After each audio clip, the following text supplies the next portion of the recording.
Hi,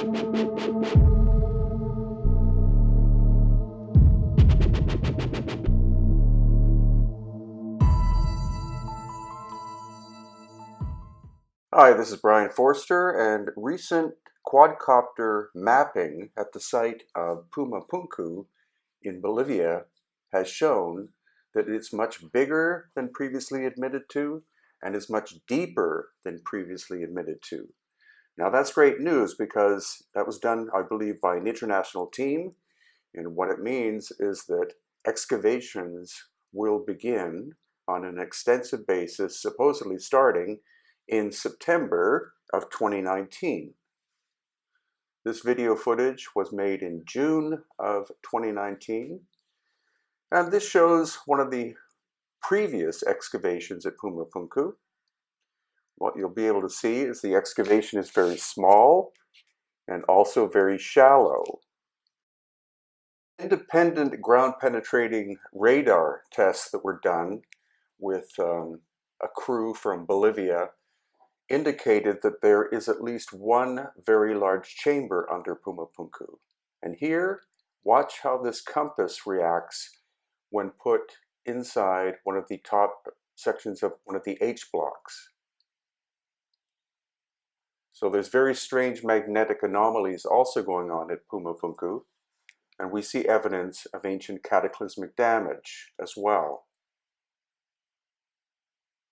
Here you see a very massive slab of andesite that was brought from a quarry about 50 miles away, and even larger blocks of red sandstone, in this case approximately 100 tons, that was brought from a different quarry about 9 miles away.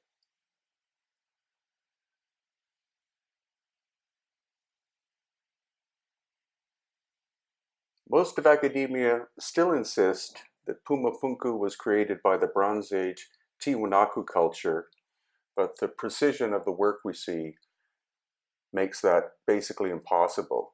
There you can see a block that the Tiwanaku people attempted to break unsuccessfully, and I believe all of these stone objects that we see here were found buried underground, likely during the time of Poznański's excavations.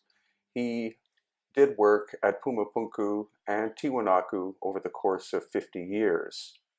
And now we're looking at strange burn marks and in fact melting of red sandstone surfaces, also indicating ancient cataclysmic damage of some kind and not simply localized fires. So that is what makes Puma Punku so amazing. These excavations here are from approximately 5 years ago, and you can see the precision cutting of the blocks themselves, each a different shape and size, fitting together without any mortar of any kind. And they also interlock with one another. Now the surfaces are incredibly flat, almost laser flat, as I've previously stated, so this could not be the work of the Tiwanaku civilization, who were here from about 100 AD to about 1000 AD. And these also are recent excavations. One of the intriguing things is that the bottom 4 layers are sandstone, the top layer is the magnetic andesite. And then the presence of this, which is described as a water channel, but it's far too large to be that based on the relationship to the size of the site itself. And as I walk on top of this water channel,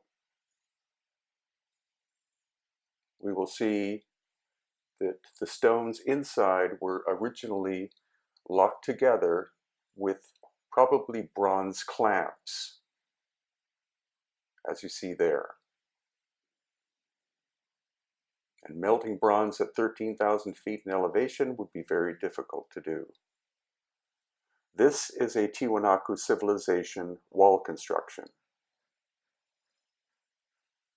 And now let's compare it with here, the main Puma Punku site, again a recent excavation.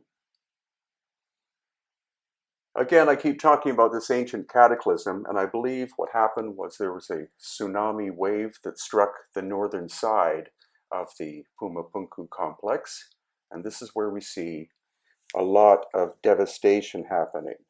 This is not simply the quarrying by the Tiwanaku or later civilizations. It appears that a destructive wave came and tore the site apart and also buried it in a thick layer of mud. This again is quite a recent excavation. Then we have this giant staircase on the north side, out of proportion and made of very large megalithic blocks.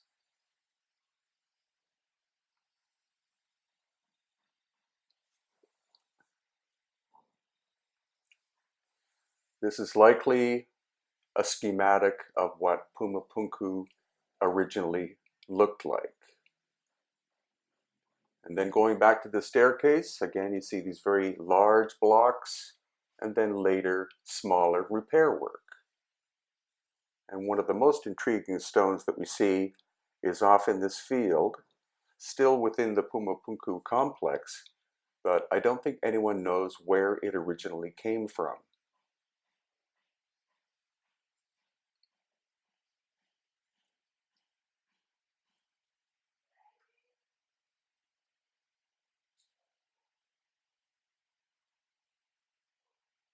And this stone too has very strange magnetic anomalies.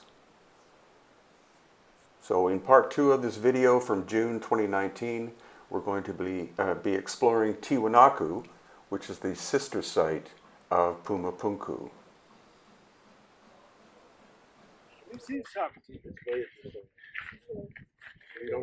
To my friends from all over the planet, which are here in Tiwanaku.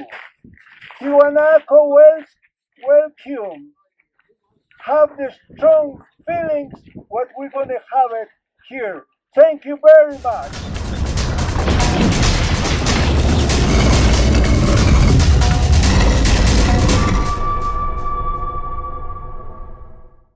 So in September of 2019, we're going to explore Turkey. We have one space left on that tour.